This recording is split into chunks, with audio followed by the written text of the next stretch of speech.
ask where I'm from, that's cause they already know. They know my name, they know my family, cause we're legends on the roads. I'm the one that taught them how to grow their weed and set up grows. I was at Whiteware with my black mates with my gun out there, they blow. Hey guys, what up? Welcome back. Yo, gonna jump onto some of Charlie Sloth's Fire in the Booth, and today we've got Kobie Dee. And I'm telling you now, if you are not familiar with Kobie Dee, sit yourself down, strap yourself in, because this dude comes with his stories, and I ain't talking fairy tales. Thanks for been watching, requesting, liking, commenting, doing all the good stuff, and don't forget to press subscribe. Let's jump on it. I know shit, that's you're loud. gonna dig this. Oh, yeah. Might have to sort that volume out. Let's go, man. Right now, we're taking it to Australia.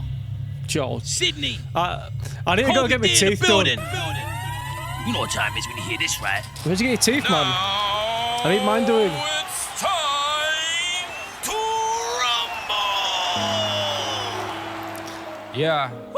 Let's go. Let's For go. my family back home, back in Yeah, Sydney. man. On my Gomeroi, my Waddy people. Yeah. One thing Yeah. about Kobie Dee, reps people where back he's on from, Digital his land. ancestry, his heritage. Get it. He'll probably mention something about it. Yeah. Too Thought many my stories headphones untold. Legacies will live forever while our souls grow old. I'm just trying to do my part. This ain't my story to hold. So let me tell you how this one unfolds. I knew a brother These by the name stories, of man. Ben. See, others knew him as Benny. He was known around his city way before he turned 20. No stranger to the dark. He found his light and stacking pennies. Just a young Found forced his to light hustle for stacking his food up pennies. in his belly. See, his life as adolescence wasn't much as a kid. Seen his father beat his mum since he was still in his crib. Turned around and told his son that he's the reason he did. Cause he ain't want no fucking Bruh. son and she's the reason he lived. He tried Yo, to tell it. I told you, man. I told you, he's going to tell some stories and there ain't going to be no fairy tales. Yeah, there's no fairy tales around here. Life ain't no fairy tale, man. Straight into it. Straight into it, the nitty gritty. Yo, this kid, Benny, man, on that street, in the dark, finding light and stacking pennies out there, grinding just to put some little bit of food in his belly. But imagine being at the age of where you're in a crib and seeing your dad beat your mum and getting told, yo, this is your fault. I'm beating her because of you, basically. Your it's story time, man. It's story time. Turned around and told his son that he's the reason he did. Cause he ain't want no fucking son and she's the reason he lived. He tried to tell his mum to leave, but she's too gone to listen. Cause she ain't have no family, she could call him for assistance. Thought that if she opened up, she'd lose Ben to the system. When she saw his dad was mad, she used to hide him in the kitchen. Forced to hear his mother screams, he held his hands up to his ears, knees up to his chest and in a puddle full of tears. Hoping that it stops, he prayed to God for these years. Like, I hate my fucking dad and I just wish he'd disappear. Life continued in this way until he reached his early teens. One day when he was home, he seen his mother with some D's. Asked what be the reason, then she smiles with all her teeth. See, your father's gone to prison, or my son will find he free. He was stunned. Bruh, imagine being that happy, yo. Do you know why I'm happy? Your dad's gone to prison. That's why I'm so happy. Yo, you haven't seen me smile like this in a minute. In fact, I don't think you've ever seen me smile like this. And I'm smiling because he's here no more. That monster has been locked up, locked away. But yeah, he's talking about, right, so his mum, yeah? Mum can't do nothing, can't go nowhere, got no one to turn to, got no help or anything where she can go. And even if she turns to the system, even if she turns to the police or the authorities or like that, your little lad can get taken off her, put into the system himself. And there ain't no good outcomes from when you get put into that system, man. A lot of these kids get lost in that system. So she's taking the brunt of it, locking him away. He can hear everything that's going on. That ain't no childhood, man. Fucking sat like that, fucking more or less fetal position, but sat up. But she's protecting him, and bruh, that's the love of a mother. You can't. There's no other love in your life that the love from your mother. Well, to a lot of people. In this way until he reached his early teens. One day when he was home, he seen his mother with some D's. Asked what be the reason, then she smiles with all her teeth. See, your father's gone to prison, or my son will find he free. Been he locked was stunned up. at the news. He didn't know what to feel. All the years of mental torture, it's too good to be real. We joy he fantasized that they would run to the hills, but this is only the beginning. There's way more to it still. See, as the years rolled on, they started from scratch. His mother tried to be strong with all these scars on her back, unaware what lies ahead, cause there's so much to unpack. You see, she still hears his voice when she's alone in her flat. She can't. Yo, that's some PTSD shit right there. Yo, and the way that he's explained, there's not one little detail that he's missing out. If he's telling a story, he's telling a story, man. Kobie Dee's just released an album called Chapter 26. Go listen to it because it's full of albums, tracks like this. Go listen to his whole catalogue. It's just Bruh, the amount of tracks that Kobie Dee's made and its stories, and these stories help people because a lot of these stories resonate with people. People, they connect to these stories because shit like this happens in everybody's life. But you're saying Benny and his mum started from scratch with these scars on her back. That just like the smallest of details just make this story. It just gives us more details to the story. It just makes it even better to listen to. Well, obviously not better, but I won't say it won't make it better or entertaining, but it's just more information for us to have a picture in his mind of what's going on. But she's got some PTSD, man. Alone in the flat, still hearing his voice. With all these scars on her back, unaware what lies ahead, cause there's so much to unpack. You see, she still hears his voice when she's alone in her flat. She can't cope, and sleep was getting less. She ain't been prepared for these post-traumatic This is gonna turn worse, I think. Still bears the scars from the hands around her neck, burn marks across her chest where he put his cigarettes. Now she trusts no man, and she keeps no friends. Alone in her apartment, it was just her and Ben. She don't wanna put him through that same shit again. When that man went to jail, she just thought that it would end. But Benny's getting older with some trauma of his own. Took it to the streets, he couldn't stand it in his home. Running around the neighborhood, he dabbled with his bros. See, he's trying to numb the pain so he could never let it show. It started off as an escape. Yeah, I knew this story was going to have a different... So you already think that this story can't get any worse than what it is. But Benny himself, he's got that trauma. He's got that PTSD of growing up and seeing things that he shouldn't have to see, that no child should be exposed to at any age. Nobody should be exposed to what the story that's going on right now. So not only does it affect the mum because she's getting beaten, she's getting psychologically tortured, mentally tortured, physically tortured, having cigarettes put out on her and shit like that. But Benny had to witness all this shit, and it's gonna affect him. And he said, he's going out there, and at first he's dabbling in some shit. He's out there with his bros, maybe getting into a little bit of mischief, but he's trying to numb the pain. And the only way you numb pain is either drink or drugs. And it starts off as a little bit of an escape, and then, drugs, spiral, man. I can see this about to spiral. Of his arm, took it to the streets, he couldn't stand it in his home. Running around the neighborhood, he dabbled with his bros. He's trying to numb the pain so he could never let it show. It started off as an escape. This weed and the pills, hopping in the stolen cars, he got excited by the thrills. The olders on the corner showed young Benny how to deal. He's the kid around the area that's flicky with the steel. That's flicky with the steel, Mum man. ain't showing no attention. Mum was finding ways that she could deal with her depression. More time to think meant more for reflection. But walls of protection, so far from affection, they lost that connection. Far from what it used to be. See, Benny spent his nights out usually, and she would lock the doors unaware that he would come home on this night when he used his key. Bruh. Yeah, so two people that were so close and had that connection growing up, they've just gone on two complete separate paths because of the trauma that they've both dealt with in their life. She's got no friends, she's got no partner, she's putting walls up so she'll never get hurt again. Benny's out there, he's trying to find some sort of escape. He's gone into dealing and fucking carrying knives or blades, whatever you want to call them, on him.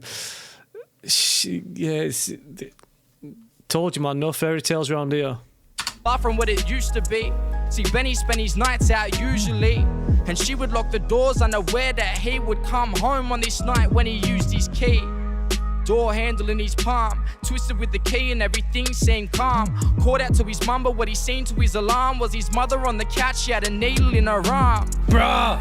This sight put him in a rage, flipped the table with the drugs and told his mother to her face that he's leaving. She was fed up with young Benny at this stage, told him pack your fucking shit and we can turn the other page. Yeah, it's come to a head, man. It's everything that was simmering has just come to a boil all at the same time.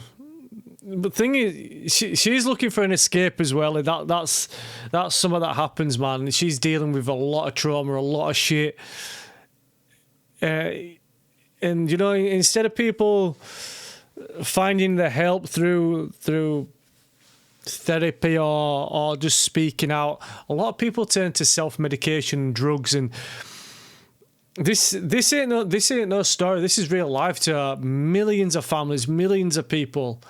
Obviously, Benny's pissed off seeing his mum the way she is. But, Benny's out there, he's dealing drugs. they've both gone down a road, a path that's going to take them, I won't say to darker places where they were before, because fucking violence at home and domestic violence, it ain't good at all. That's some dark shit that should never happen. But they're going down a different path, and they've kind of like gone into a fork in the road. Benny's gone dealing, she's gone taking drugs, and bro, this can only end up with at least one of them dead. I can't see it ending up any other way. This sight put him in a rage, flipped the table with the drugs and told his mother to her face that he's leaving. She was fed up with young Benny at this stage, told him pack your fucking shit and we can turn the other page. That's all he needed to hear. Took off to his mates to where his mum lived near. Even though his life was fucked, he found closure with his peers. They found crime as a career and started plotting out from here. The boys planned to hit a lick. They wanted money quick, called their younger brother Jody, who weren't really with the shits, but they had all been close since Benny was a kid and all grew up in a house where no one cared one bit. So Benny knew a couple olders they could see for the guns. Same olders that had helped him with some shit that he's done. Same olders that had sold the same drugs to his numb. Knowing damn well that Benny's the son, but he ain't worried about that right now, but it's time to get. So he's turned to the same guys that sold his mum drugs, and they knew that it were fucking Benny's mum, and they didn't give a shit because all they want is that money at the end of the day. It don't matter who it affects, who it hurts, who it harms, who it kills, as long as they get paid at the end of the day. But just going off topic, just going off story right now, bruh, how good is Kobie Dee's rhyme schemes? It's fucking poetry, man. These are little masterpieces that this guy puts together. It's unbelievable. Absolutely unbelievable, man.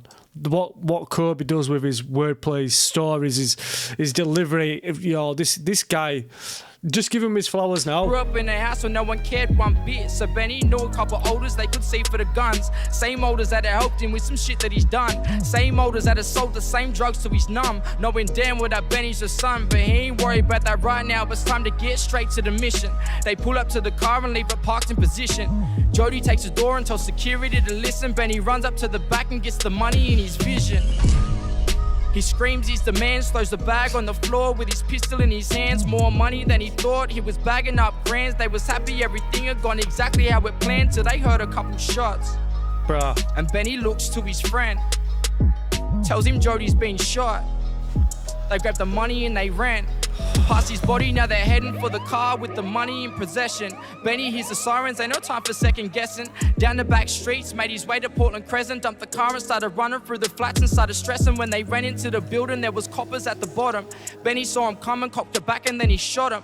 Panicked and he's scared, he knows that this will be a problem. He don't want to go to jail, so he doesn't think of stopping.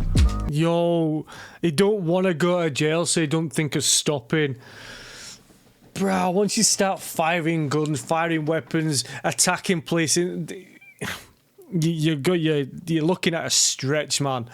But they've took this kid with him that's got absolutely zero experience in street life. We're just going to take this kid with us. All he's got to do is just distract some people. This kid's been shot, body on the floor. These guys just step over it just to get out of there. I've got my loot. It's in the car. Let's fucking get out of there. But it's all gone pear-shaped, man. This whole story started off pear-shaped, and it's not getting much better. It's just spiraling out of control, man. These lives are spiraling out of control. The back and then he shot him. Panicked and he's scared, he knows that this will be a problem. He don't want to go to jail, so he doesn't think of stopping. Damn. But they're trapped in the flats. Coppers everywhere from the front to the back. Man. They run up to the roof trying to keep it all intact, but they know their life's fucked and it's about to be a wrap. So Benny drops to the floor, looks at the money in the bag. He knows that if he goes to jail, then he'll be back with his dad. He starts to think of his... Bruh! I didn't even think of that. When I was saying, he's going to be looking at a stretch, I didn't even think of that shit there, man. And the way that he just said it so nonchalantly, Benny dropped to the floor and he's looking at the bag. But if he knows he goes to jail, he'll be back with his dad. Bruh! Mom looks at the money in the bag. He knows that if he goes to jail, then he'll be back with his dad. Bruh. He starts to think of his mom. And where it all went south, he tells his mate that he's sorry and puts that pistol in his mouth. Wow. He puts that pistol in his mouth. Too many stories untold. Legacies will live forever while our souls grow old. I'm just trying to do my part. This ain't my story to hold. I had to tell you how this one unfolds. Damn!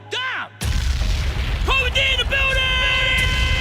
Thank you. Australia in the house! Shout out Sydney City. Jeez. Bruh, even Kobie's fucking put this whole thing together, and you can even see, like, not a twinkle in his eye, but you can tell him that he's getting, like, kind of teared up saying it, man.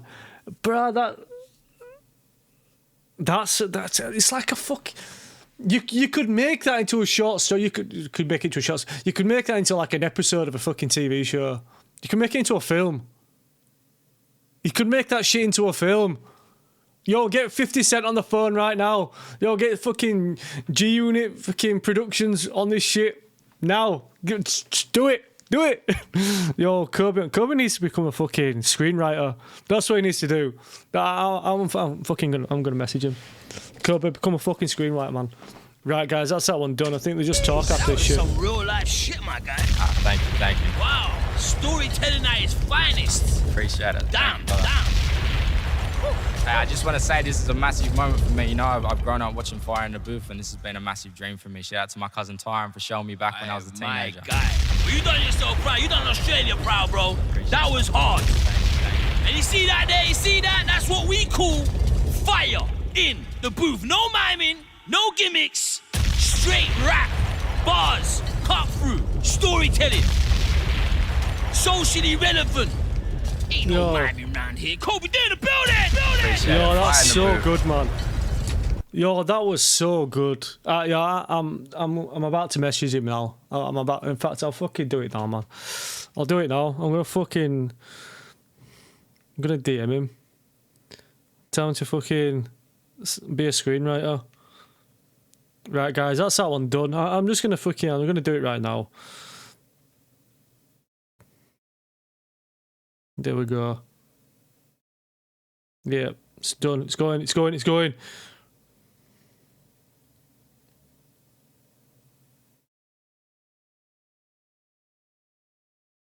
There we go, man. Fucking sending it. Sent it. It's gone. Right, guys, that's that one done. That's that one. Oh, that was some good shit, man. Let's just see if there's anything else on end. Nah. Right, guys, that's that one done. If you haven't checked out any of his other stuff, go do it now. Go do it now, man. If you like that, that's what he does. That is what this man does. Thanks so much for watching. Let me know about anything that I missed. See you guys on the next one.